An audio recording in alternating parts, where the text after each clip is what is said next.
ఏపీలో లడ్డూ వ్యవహారం పతాక స్థాయికి చేరింది. సిట్ ఛార్జిషీటు పైన రాజకీయ ప్రకంపనలు కొనసాగుతున్నాయి. శాసన మండలిలో వారం రోజులుగా ఇదే అంశంపై హోరెత్తుతోంది. ప్రభుత్వం తాజాగా లడ్డూ వివాదంపై ఏకసభ్య కమిషన్ నియమించింది. ఈ నియామకంపై సుప్రీంకోర్టులో సుబ్రహ్మణ్య స్వామి దాఖలు చేసిన పిటిషన్ విచారణకు రానుంది. కాగా ఈ సమయంలోనే కూటమి ప్రభుత్వం ఈ వివాదంపై కొత్త వ్యూహం అమలు చేసేందుకు సిద్ధమైంది. దీంతో మాజీ సీఎం జగన్ కీలక నిర్ణయం తీసుకున్నారు. సంచలనంగా మారిన లడ్డూ వ్యవహారం కొత్త మలుపు తీసుకుంది.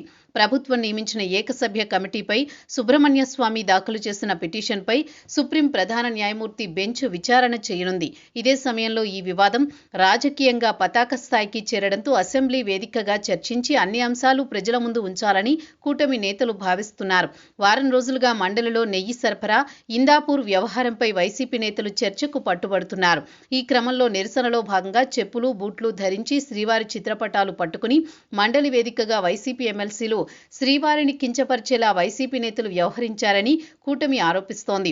అటు మాజీ సీఎం జగన్ ఇప్పటికే తిరుమలలో నెయ్యి సరఫరా టెండర్లు, ఇందాపూర్ వ్యవహారంపై కీలక అంశాలు వెల్లడించారు.